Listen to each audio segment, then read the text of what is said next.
donc maa ngi leen di nuyu ñëpp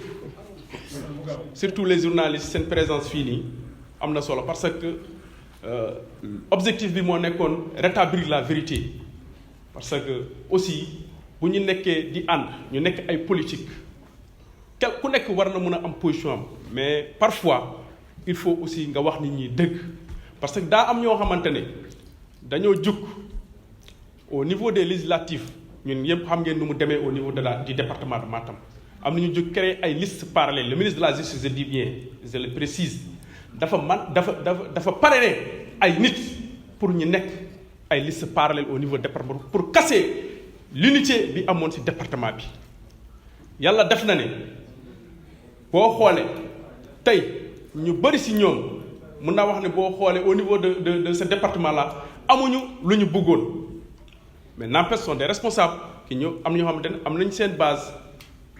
am na ñoo xamante ne sax mën naa wax ci liste parallèle yi ànduñu woon ak moom mais ñoom ñëpp après loolu ñu bëri ci ñoom dañoo ñëwaat ñu ne comme que élection locale la woon passé na maintenant le reste le président nous demande travailler ensemble dañuy ñëw liggéey ak yow en tant que coordonnateur départemental ñoom ñëpp ñu ñëw ci ginnaaw fal di liggéey moom ci ay initiative boppam mu créé benn cadre boo xamante ne lu mu ci wax yëpp ak ñi ci nekk li ñu ci wax yëpp dëgg parce que dafa ne cadre boobu ñi àndoon ci liste parallèle yi ñoom ñoo composé cadre boobu je dis bien te boo xoolee ñi àndoon ci liste parallèle yi ñi ci ëpp solo mooy ñu jël premier deuxième dans leur commune la majeure partie amul kenn ki ànd ak moom bu fekkee am na ko ànd ak moom mënul feesu benn wala ñaar ñu créé seen cadre ñu ne 42% yoo xamante ne liste parallèle yi ñoo ko amoon ñoom ñoo nekk foofu créé cadre bi donc pour rétablir la vérité pour wan leen ne lu ñu wax du dëgg dañoo ñëw avec des preuves à l'appui et vérifiable aussi lim naa fi ay nit tey boo demee au niveau de Oréfondé boo xoolee tey ki fa nekkoon deuxième boo xoolee moom Djibi Sy la tudd tey liste parallèle la demoon mu ngi ànd ak au niveau du dynamique unitaire dirigé par l'honorable Farba Ngom mu ngi ànd ak coalition Benno Bokk Yaakaar boo ñëwee au niveau de Thilogne ku ñuy wax Zoro kooku Alassane Sow plus connu sous le nom de Zoro kooku boo xoolee ci liste parallèle la demoon tey kooku tey dafa ñëwaat ànd ak dynamique Benno Bokk Yaakaar boo ñëwee au niveau de Boki Diawé Alousseyni Baydalaay il avait pris deuxième yéen ñëpp xam ngeen ko boo xoolee moom Elimane Fall ñoom ñëpp liste parallèle lañ demoon te ñoom ñoo fa nekkoon les principales listes parallèles au niveau de Boki Diawé tey ñoom dañoo ñëwaat ànd ak coalition Benno Bokk Yaakaar boo demee Nabadji boo xoolee ku tudd Thierno Amadou Sy Djibi Dieng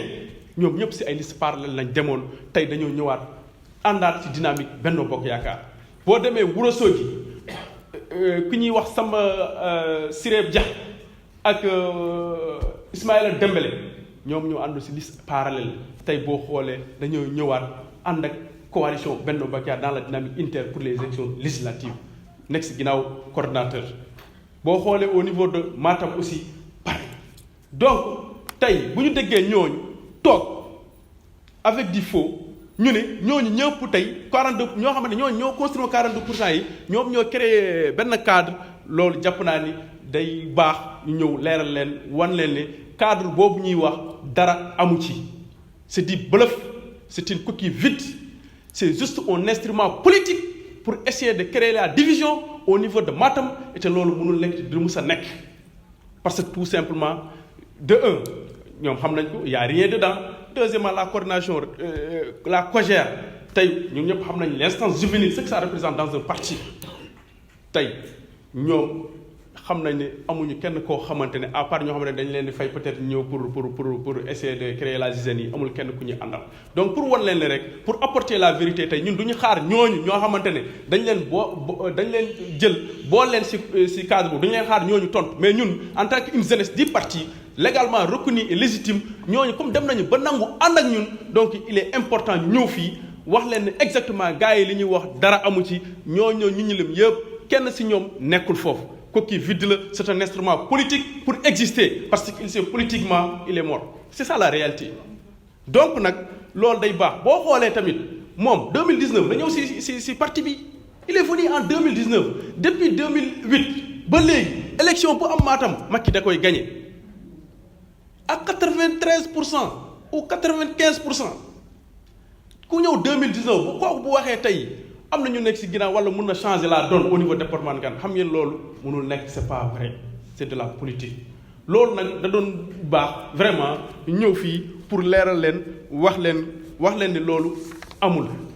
voilà donc nag il faut qu'il arrête de tromper le président Macky Sall di créer ay cadres yoo xamante ne pour exister politiquement di fabriquer ay chiffres di def un combat par procuration. donc ñun jeunesse bi dootuñu ko nangu te duñ ko nangu et à chaque instant bu ko jaree dinañ ñëw fii vraiment leeral ba mu leer nañ en tout cas loolu laa bëggoon wax ci wolof su fekkee am na